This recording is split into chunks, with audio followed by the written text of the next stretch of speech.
that she had spent over $62,000 in her lifetime. So, yeah, hopefully we weren't instrumental to any divorce proceedings or anything like that. So, actually, before getting into Zappos, we want to talk about what led me to Zappos. And the story actually begins with pizza. This was in college back in 93, 94. I was living in a dorm where there was 300 or 400 students in the dorm, and there was this area set aside on the ground floor, which was a kitchen area, and every year different students could take control of that area and start their own little small business. So my roommate and I, my roommate Sanjay, we decided to get into the pizza business. So we invested in pizza ovens and dealt with suppliers and hired other employees who were basically students, and then ended up, a lot of times I was making the pizzas myself. And this guy named Alfred, who actually later on ended up becoming the CFO at Zappos, this is actually how we met. He would stop by every night and order a large pepperoni pizza from me, which wasn't actually that weird because I had heard about Alfred's reputation for eating a lot. He had nicknames like Human Trash Compactor, Monster, and so on. And later on, when we became friends, I actually personally witnessed this myself. There'd be 10 of us late night at a Chinese restaurant, and he would literally finish everyone's leftovers. So not that weird, he would order a large pepperoni pizza, but then sometimes he'd come back 2 or 3 hours later and order another large pepperoni pizza from me.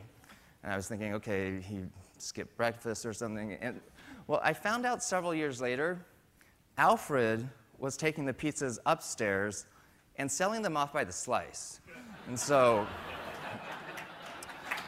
that's why he became our CFO later at Zappos. So after the pizza business, the same roommate I was running the pizza business with, we started an internet company called Link Exchange. We specialized in online advertising, grew that to 100 or so people, and then ended up selling the company to Microsoft 2.5 years later. But what a lot of people don't know is the real reason why we ended up selling the company. And the real reason is because it just ended up not being a fun place to work at anymore, and the company culture just went completely downhill. I remember when it was just 10 of us, it was kind of your typical .com back in the day. We were working around the clock, sleeping under our desks, had no idea what day of the week it was, but it was a lot of fun and super exciting as we were growing.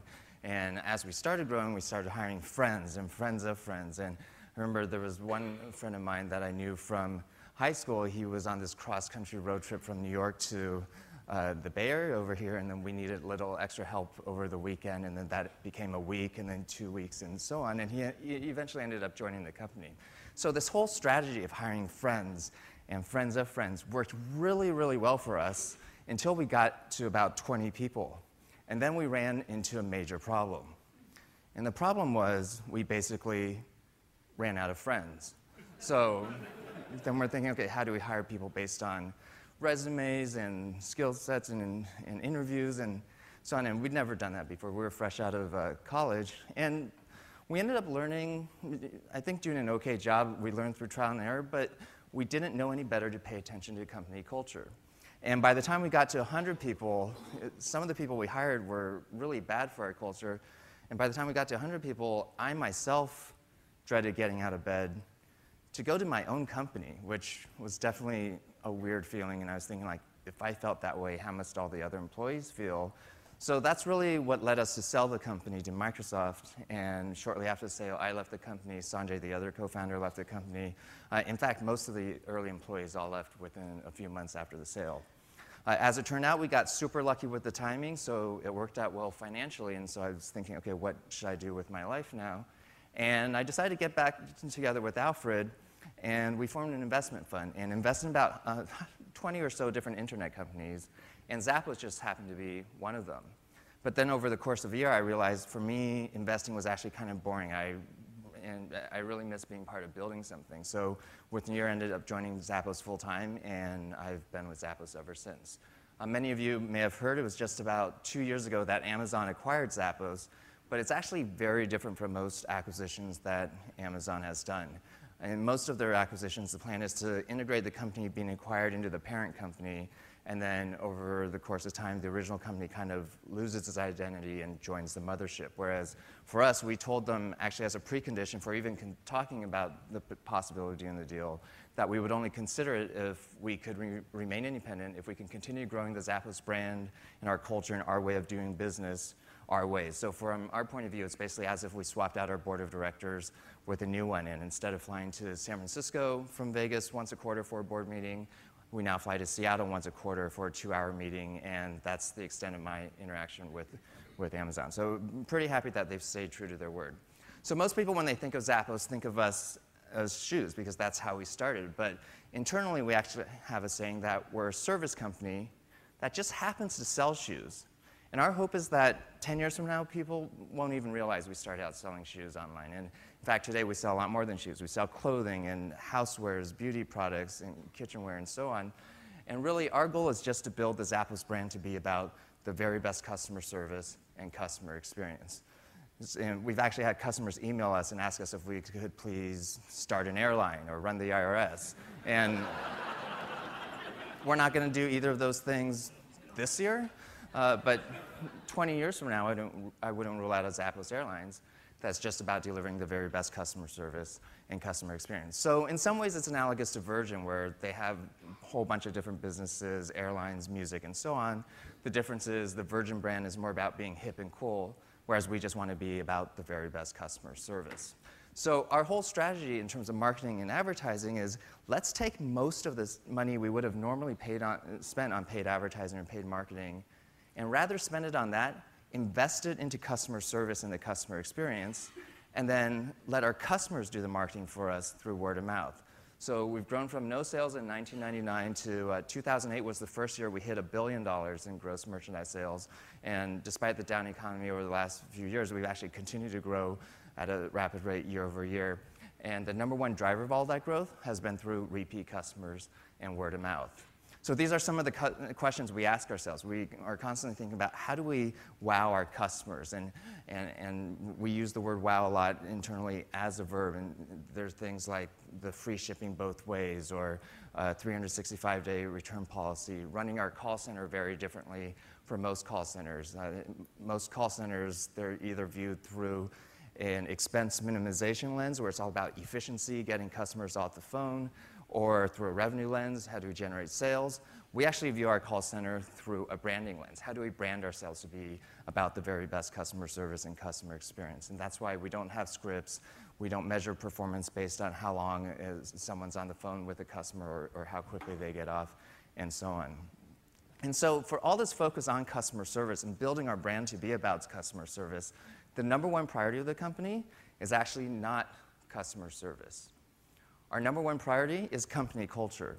And our whole belief is that if we get the culture right, then most of the other stuff, like delivering great customer service or building a long-term enduring brand or business, will just become a natural byproduct of the culture. And so we do a lot on the culture side. It starts with our hiring process. For everyone that we hire, we actually do 2 sets of interviews. The first set is kind of your standard stuff done by the hiring manager and his or her team, where they'll interview for fit within the team, relevant experience, technical ability, and so on. But then we do a second set of interviews, and that's done by our HR department, looking purely for culture fit. And they have to pass both in order to be hired. So we've passed on a lot of really smart, talented people that we know can make an immediate impact on our top or bottom line. But if they're bad for our culture, we won't hire them for that reason alone. And the reverse is true, too. Even if someone's doing their specific job function perfectly fine, even if they're a superstar in that job function, if they're bad for our culture, we'll fire them for that reason alone. And performance reviews are based on, are 50% based on whether you're living or inspiring the Zappos culture in others. The other thing we do is everyone that's hired into our headquarters, doesn't matter what position, accountant, lawyer, software developer, goes through the exact same training as our call center reps. We go over company history, the importance of company culture, our philosophy about customer service, and then everyone's actually on the phone for 2 weeks taking real calls from real customers. And the reason why we have everyone go through that, regardless of position, is because if we're serious about building our brand to be about the very best customer service and customer experience, then customer service shouldn't just be a department. It should be the entire company. And the other great thing about that is during our busy Q4 holiday season, which is coming up, people from all different departments hop on the phones, and then we don't need to worry about hiring temps that may not deliver the same service level, or they may not be great for our culture. The other thing we do is everyone that's hired during that new hire class, at the end of the first week, we make an offer of, it says $2,000 here, it's actually now up to $4,000 to quit and leave the company right then and there. And that's a standing offer until the end of the training, and then we extend it a few weeks after that. And starting pay in Las Vegas for a call center rep is $11 an hour, plenty of other call centers. So it's a pretty significant amount of money, and the reason we do that is because we don't want employees there for a paycheck. We want employees that really believe in the long-term vision of the company and really feel like this is the right culture for them. There's also something we put out once a year called a culture book, which I'll make freely available to anyone that's interested. But basically, every year, I ask employees to write a few paragraphs about what the Zappos culture means to them, and except for typos, it's unedited, so it includes the good and the bad. So kind of like how on Amazon you might see customer reviews of products, these are essentially employee reviews of the company. We're also very active on Twitter. If you go to twitter.zappos.com, you can kind of get a feeling for what the culture of our company is like, because we have a page where we aggregate all of the tweets together.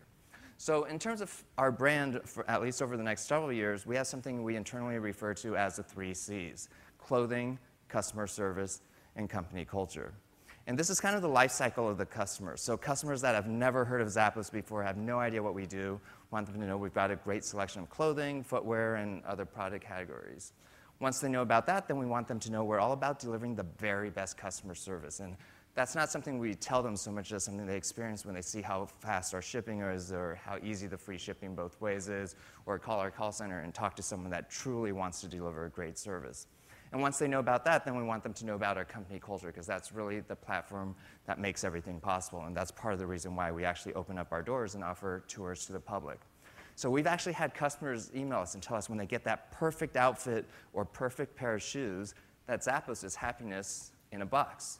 So whether it's the happiness that customers feel from getting that perfect outfit or perfect pair of shoes, or the happiness that customers feel from experiencing great customer service, or the happiness that employees feel from being part of a culture where the values of the company, the corporate values, match their own personal values, the thing that we realize ties all of these 3 things together is Zappos is really just about delivering happiness, whether it's to customers or employees, or we apply that same philosophy to our vendor partners as well.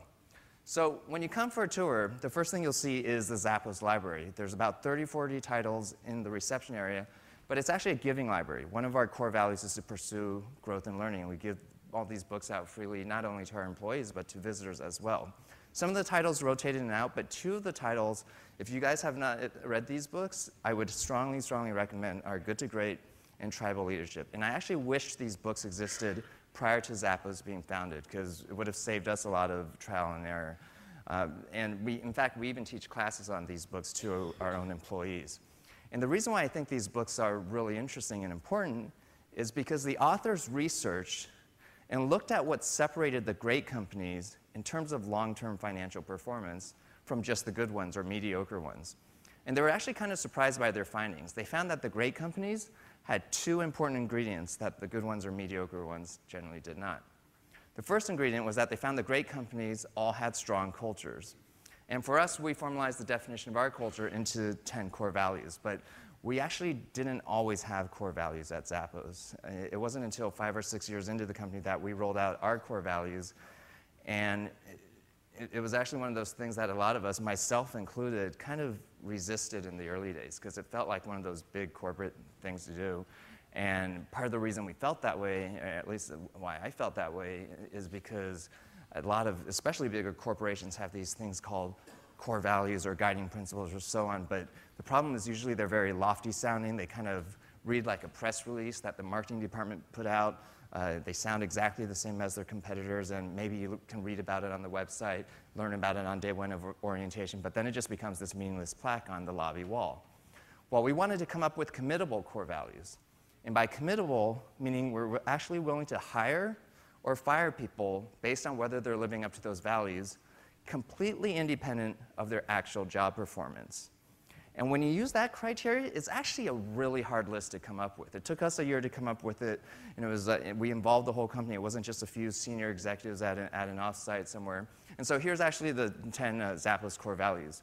And what I discovered accidentally a couple years later after we came out with these core values that I thought was really cool is if you do a Google search for any of these values by themselves and just choose one of them, in almost all cases, Zappos is the #1 search result. Whereas for most companies, pick a random company, pick a random value, do a Google search for it.